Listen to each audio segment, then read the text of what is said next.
Pimply राज्य में आज राजा भीमदेव ने अपने दरबार में एक वैचारिक सम्मेलन का आयोजन किया था, जिसमें पूरे भारतवर्ष के विद्यालयों के सबसे उत्कृष्ट विद्यार्थी भाग ले रहे थे। भाग ले रहे सभी छात्रों के लिए दान दक्षिणा थी और जीतने वाले उम्मीदवार के लिए थी राजा के मंत्रिमंडल में मंत्री पद की कुर्सी। इस सम्मेलन में तक्षशिला का प्रतिनिधित्व कर रहे थे वहां के सबसे होनहार छात्र चाणक्य। दरबार में राजा के महामंत्री कृष्ण स्वामी सभी प्रतिभागियों से एक एक कर देश के समाज के हित के बारे में प्रश्न पूछ रहे थे, लेकिन अब तक एक भी प्रतिभागी ऐसा नहीं मिला था जो उनके प्रश्नों का संतुष्टिजनक उत्तर दे सके। और अब बारी आई चाणक्य की। उन्होंने राजा और पूरे मंत्रिमंडल को नमन कर अपना परिचय दिया। उसके बाद वो अपनी शिखा की गांठ को कसते हुए आ खड़े हुए राजा के सामने प्रश्नों के उत्तर देने। उनके चेहरे पर एक शालीनता का भाव था। महामंत्री ने चाणक्य से अपना पहला प्रश्न पूछा, सबसे बड़ा शत्रु कौन? चाणक्य मुस्कुराए और बोले, अहंकार। अहंकार से बड़ा और कोई शत्रु नहीं। वहां बैठे मंत्रीगणों ने चाणक्य की प्रशंसा की। कृष्ण स्वामी ने अगला प्रश्न पूछा, सबसे बड़ा धन क्या है? चाणक्य बोले, विद्या। विद्या ही सबसे बड़ा और अनमोल धन है। उत्तर सुन प्रतिभागियों ने तालियां बजानी शुरू कर दी, लेकिन राजा भीमदेव ने उस उत्तर में कोई रुचि नहीं दिखाई। उनके लिए एक राजा के राजकोष का धन ही सबसे बड़ा धन था। प्रश्नों की श्रृंखला को आगे बढ़ाते हुए महामंत्री ने तीसरा प्रश्न पूछा, सबसे बड़ा वीर कौन? चाणक्य का उत्तर था, दानवीर। चाणक्य का यह उत्तर राजा भीमदेव को चुभ गया। उन्हें लगा मानो चाणक्य उनकी संपन्नता, उनकी वीरता का उपहास कर रहा हो। उन्होंने अपने क्रोध को काबू में करने के लिए राज सिंहासन को कस के पकड़ लिया। चाणक्य राजा की भावनाएं भांप गए, लेकिन बगैर किसी चिंता के भाव को उजागर किए खड़े रहे। वहां बैठे प्रतिभागी और मंत्रिमंडल ने जब राजा को देखा तो वो सहम गए। महामंत्री अगला प्रश्न पूछने ही वाले थे कि राजा भीमदेव ने अपने हाथ के इशारे से उन्हें रोक दिया। राजा के चेहरे पर गुस्सा साफ झलक रहा था।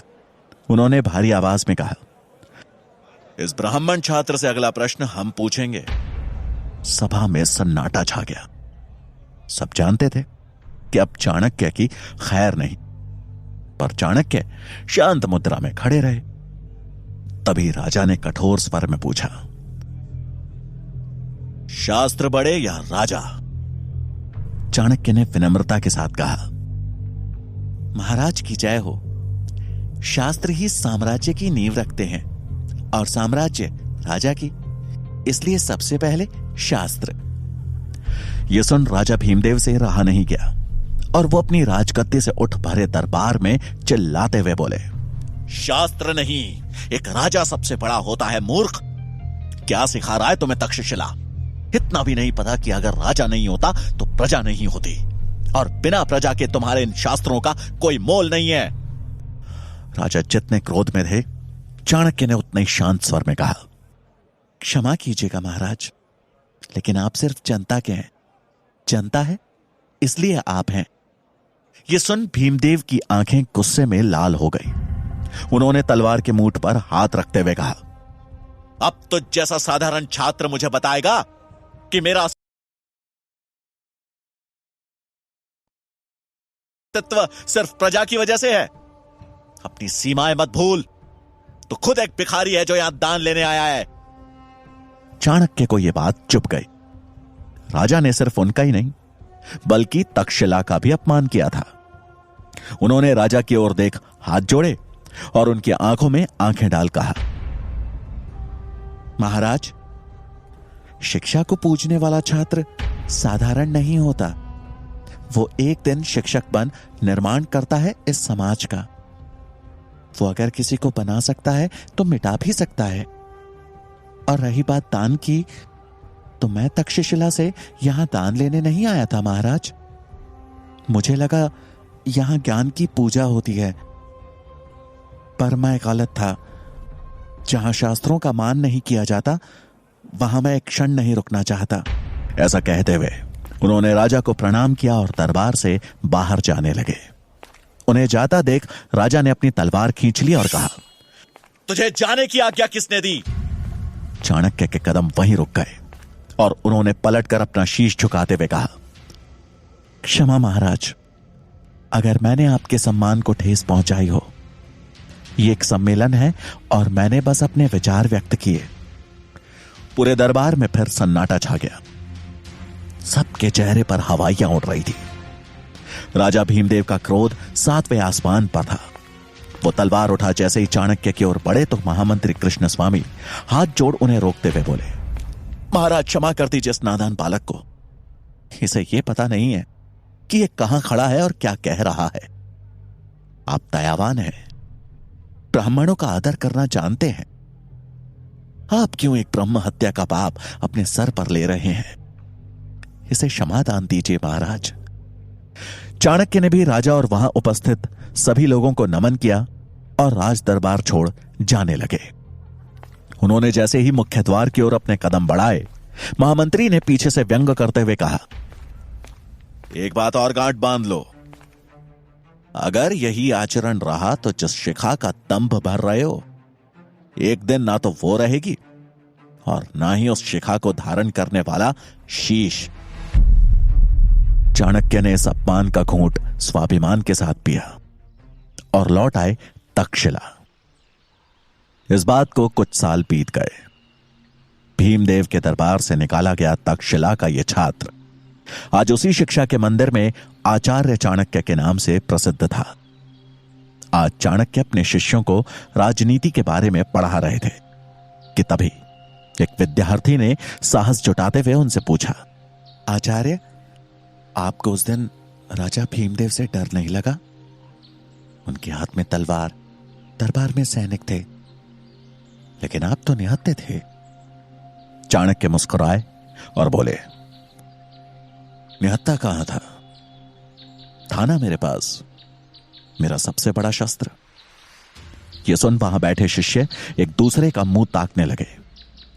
चाणक्य ने उनकी विडंबना भांप ली। बोले, बुद्धि, यही मेरा शस्त्र था और है।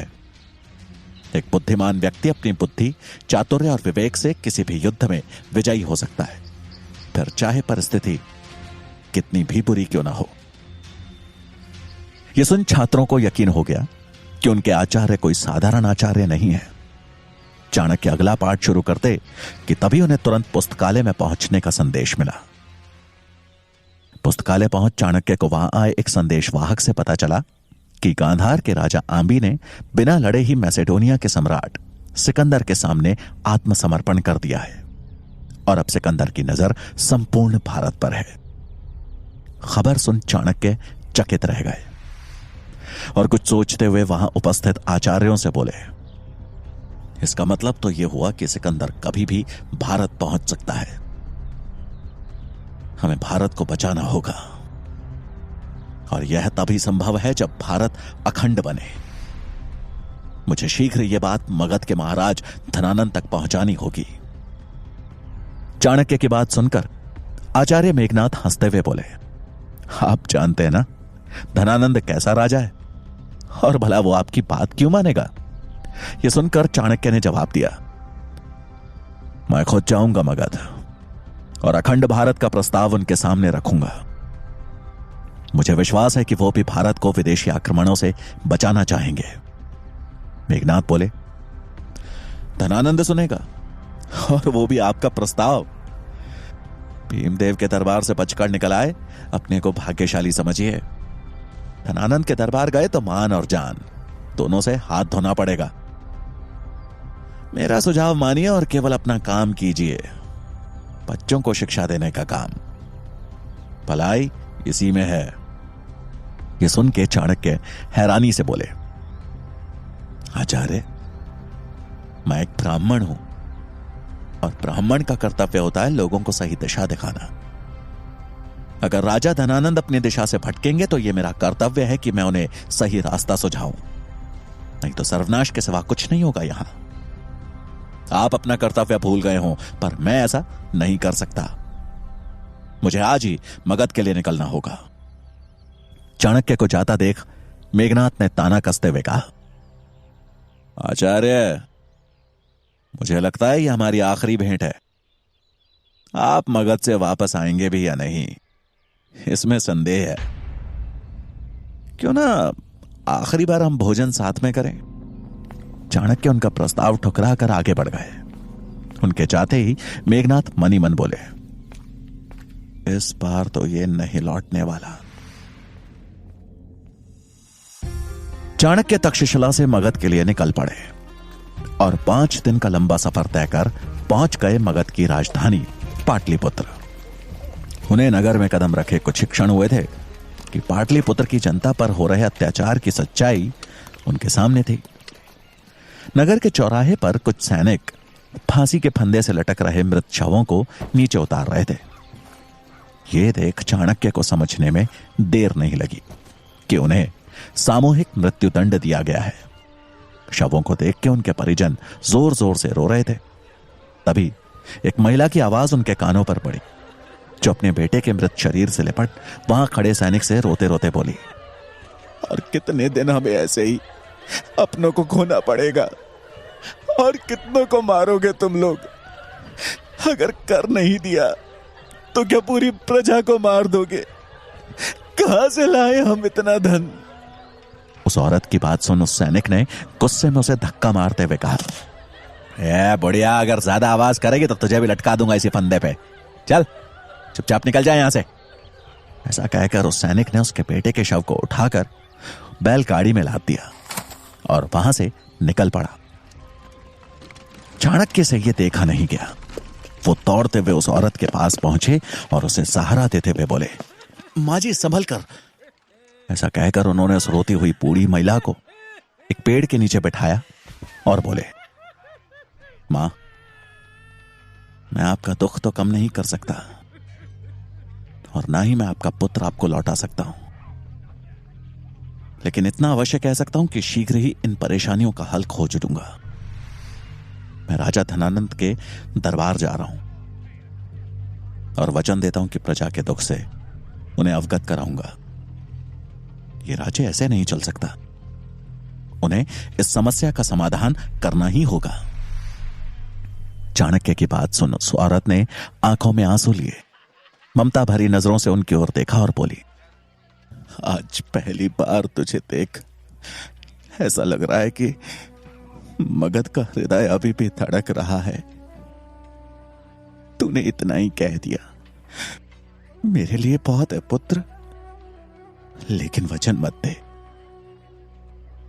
तेरे अंदर करुणा होगी, लेकिन जिसके पास तू जा रहा है उसका लहू पानी बन चुका है।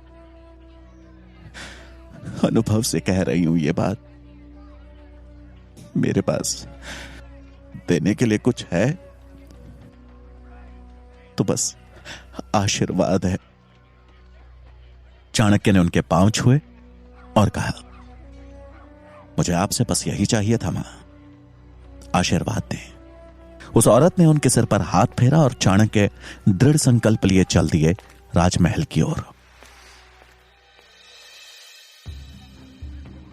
चाणक्य जब महल पहुंचे तो द्वार पे खड़े द्वारपाल ने उन्हें रोककर पूछा, आप कौन हैं? चाणक्य ने उस द्वारपाल की ओर देखते हुए कहा, मैं तक्षशिला का आचार्य चाणक्य हूं। एक अति आवश्यक कार्य के लिए मेरा राजा धनानंद से मिलना जरूरी है।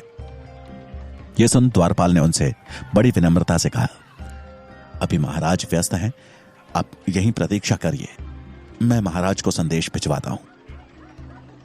यह सुन चाणक्य वहीं पास में एक स्थान देखकर बैठ गए और राजा के संदेश मिलने की प्रतीक्षा करने लगे। उन्हें प्रतीक्षा करते करते शाम हो गई। वो जब भी द्वारपाल से राजा के बारे में पूछते तो उसका एक ही जवाब होता कि अभी राजा व्यस्त है। चाणक्य को समझ में आ गया कि अब सीधे हाथ से घी नहीं निकलने वाला, उंगली टेढ़ी करनी ही पड़ेगी। थोड़ी देर बाद उनकी नजर कुछ रसोइयों पर पड़ी जो कि महल के पीछे वाले रास्ते से अंदर जा रहे थे। चाणक्य को उनका मौका मिल गया था। उन्होंने अपना भेष बदला और उन रसोइयों की टोली में शामिल हो महल के अंदर प्रवेश कर गए।